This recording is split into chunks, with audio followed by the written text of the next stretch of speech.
Hey there, Internet. Trevor Starkey here from TrevorTrove.com. End of the month means it's time for another installment of the games I've been playing. I started doing this last month in January for 2017, running through all the games that I've played this month. So let's take a look at what I've been playing in February.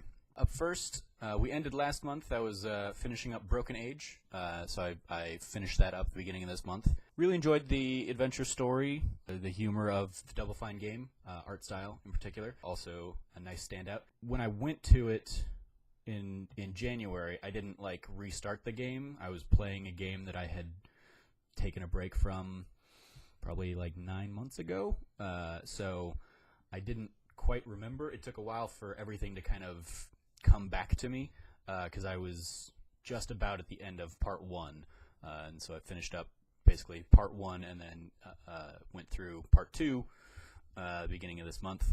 Yeah, really fun game. I was glad I gave it another shot.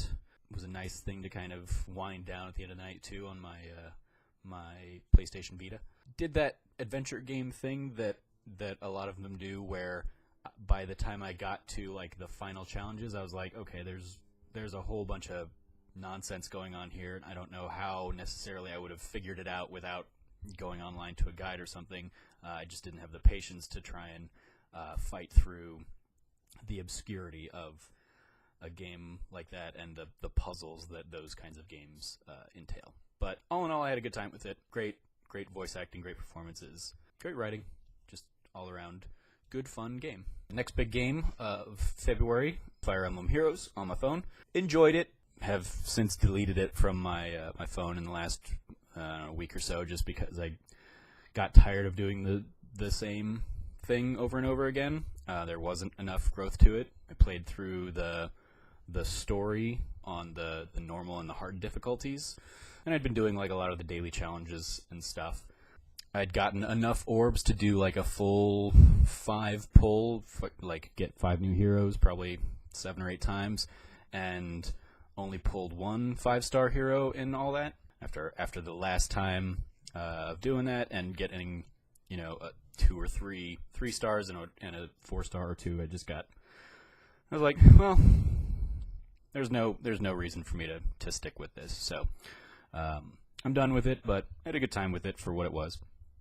Up next, A Normal Lost Phone. I picked that one up on mobile. Phone simulation game, I think, is what they're calling it, where effectively you unlock this this phone that you picked up on the ground, kind of thing, is the framework of the story, and the phone is out of minutes and doesn't have a data plan or anything, so you can't send or receive any calls or anything. You can't try and find out, hey, whose phone is this? So you have to kind of investigate through the text messages that are in the phone, and that kind of leads you down a path, and you can figure out, here's the Wi-Fi connection or the Wi-Fi password for the area I'm at, so that unlocks your emails and the web browser and stuff. So you can kind of piece together the story of this person's phone and who they are, who they were, why their phone is not with them, why it's with you.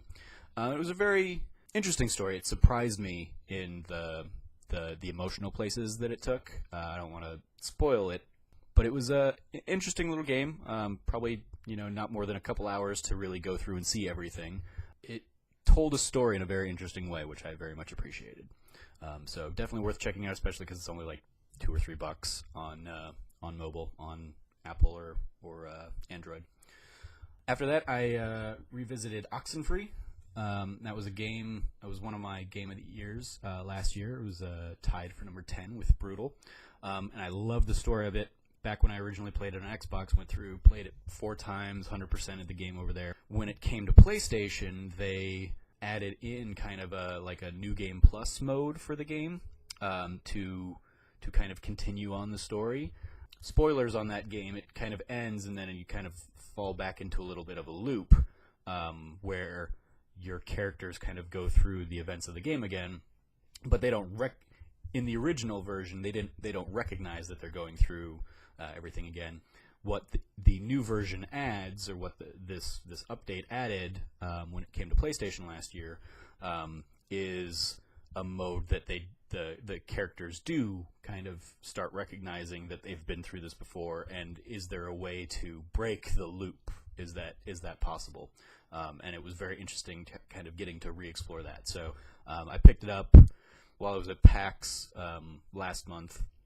I ordered a limited run games physical version of the game because it is one of my favorite games of recent years in terms of the story it's telling. So I was like, yeah, I want to give it another shot. So it was a lot of fun, well worth my time revisiting it, and I was glad I did.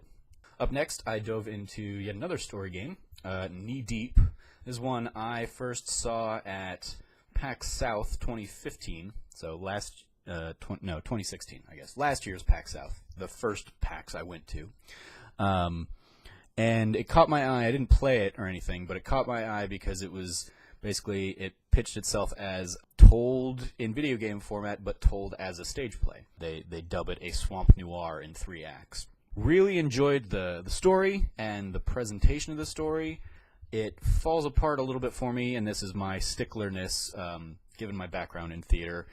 The issue you run into so frequently in voice acting and voice direction in video games is that people aren't responding to each other. They're not responding. They're not reacting, which is what most of acting is. They are reading their line off a script, not really knowing how the other person delivered their cue line, and that always ends up causing a great disconnect for me when I'm watching or when I'm seeing that in video games. It's one of my pet peeves when I see it in theater, when somebody's very clearly not listening to their scene partner, and for example, in a play they might say, "Hey, can you pass me those oranges?" And before they even get the word oranges out, the person might say, "No, but I'll give you this apple." So it'd be like, "Hey, can you pass me?" No, I'll give you this apple. It's like, you don't even know what I was going to say. I could have said, "Hey, can you give me that apple?" And now you just sound like an idiot because you didn't wait for me to say oranges, which was your trigger word. Anyway, pet peeve of mine, theater-wise, you get it a little bit in this context, and it's forgivable more or less in normal video games, where you're not kind of in the auspices in the presentation style of a stage play, but this one is a giant stage play. You have actors kind of walking around, getting into their light. The dominant gameplay element of the game is just your narrative choices. You're not even in Telltale style, like you are walking around scenes and interacting with things. In Knee Deep, you are really just making those choices. There are a few minigame kind of things, puzzles that kind of break up that, but you're not walking around from point to point. You make a decision, you make a selection narrative-wise, dialogue-wise, and your character moves to goes through their blocking. All in all, it was a good game, and it definitely got my wheels spinning about what kinds of stories could be told in this video game play format in the future, but I think it also revealed kind of the hurdles that they would need to overcome to kind of put together a potentially a better story.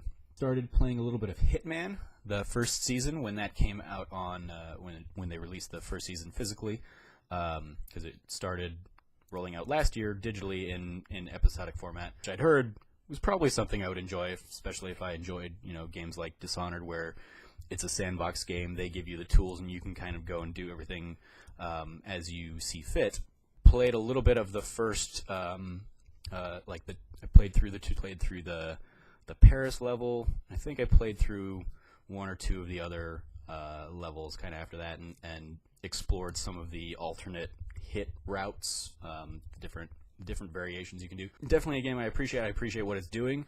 If we weren't coming up on so many crazy, amazing things, I might try and stick with it and revisit it, but I just don't have the time for that right now, especially with Horizon Zero Dawn launched today. Zelda comes out later this week, so it's unlikely I'll be making my way back to Hitman anytime soon, but I appreciate that I did kind of finally dive in and give it a shot. Death Squared, co-op puzzle game, 2 or 4 players, or you can play it single player and you play as both cubes. Each player controls a cube, and you have to kind of trigger switches and go through and solve kind of various puzzle stages. I have described it as like Overcooked meets Portal. I have not even dove into the single player or the single/2 player campaign yet. It's on my list for this weekend. But when I was in LA a couple weeks ago visiting friends Joey Noel, Lauren Wilson, and Ben Bellevue, we sat down one night and played through some of the 4-player campaign or 4-player party mode stuff. We played about 30 of the levels of that and just had a ton of fun in the absurdity, like figuring out the mechanics of each level and laughing uproariously when somebody would accidentally kill everybody else or that kind of stuff. We had a great time with it, and it was everything I could have wanted from what I've seen since back at PAX East last year. That game comes out here in a couple weeks. Definitely going to be worth keeping an eye out on, and I will have a review of it sometime before launch, I'm sure. A Pixel Story is a very precision platformer kind of game with shades of like Super Meat Boy. Very difficult. You will bang your head against the wall a lot, as I wrote in my review, but then when you solve a puzzle, things become like extremely exciting and you feel really good about it. It's a very pixel arty, old school kind of style. It's very much inspired by old school like NES, Super Nintendo era. The main mechanic of the game's kind of hook is that your character has this hat that is a teleportation hat, so you can kind of leave it in a certain spot. Like you can leave the hat kind of here and then go over here, and then pull a switch and then teleport to the hat and jump through the door that you just opened that was only triggered for a few seconds.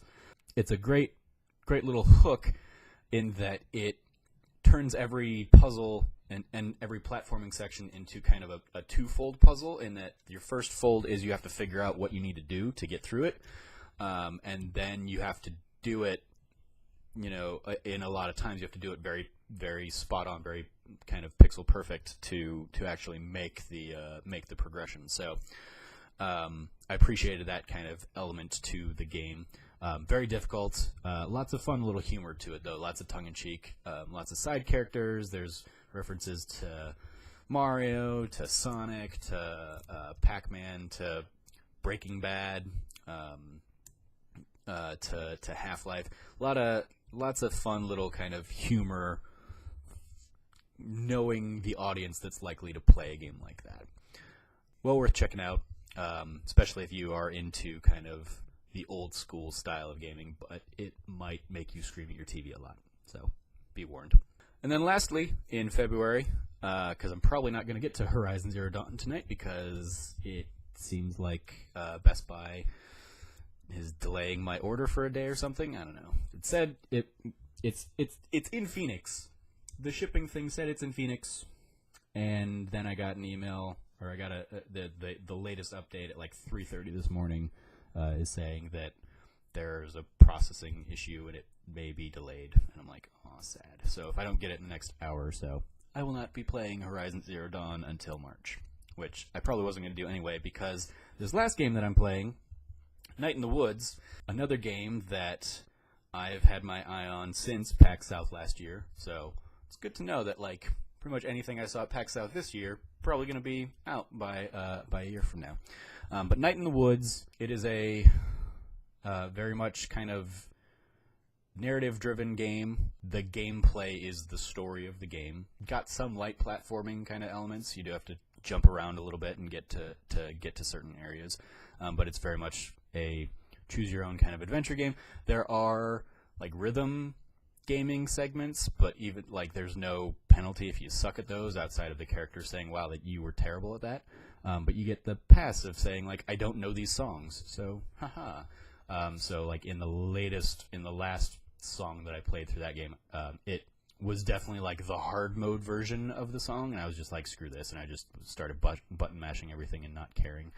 But the story itself very quarter-life crisis. You're playing as May, a cat who is dropped out of sophomore year of college and gone back to her kind of small-town home to be with her family and her high school friends that are all still there. Definitely hitting a lot of like quarter-life crisis notes of like that panic that sets in when you don't know what you want to do with your life. I've had that a couple times, but it's got a lot of humor to it. It's got a lot of darkness to it, which is darkness in a way that I appreciate. It's not afraid to get real and get dark. And one of the probably my favorite things about it / things I like hate about it, but I hate about it by design, is that the character May can be very unlikable. Regardless, she can be very unlikable. You can make decisions, you can make dialogue choices that make her even less likable. But I appreciate that they don't shy away from that. She is a very selfish kind of character, and they don't necessarily try to sugarcoat it. That's the story they want to tell, is this character who is really thinking mostly about herself first and foremost, and doesn't put other people's thoughts ahead of her own at times. So that's what I've been playing in February. Looking forward to hopefully finishing up Night of the Woods tonight. Let me know what you've been playing, what February has looked like for you, what March is going to look like for you. I imagine it's going to be busy and filled with Horizon Zero Dawn and Zelda, as it will be for me. Should be a good, a great month coming up with just those two alone, let alone everything else that's coming out there. Let me know if you're picking up Switch. I'm still not. Still going to just play Zelda on the Wii U, because I don't have the interest in grabbing the Switch.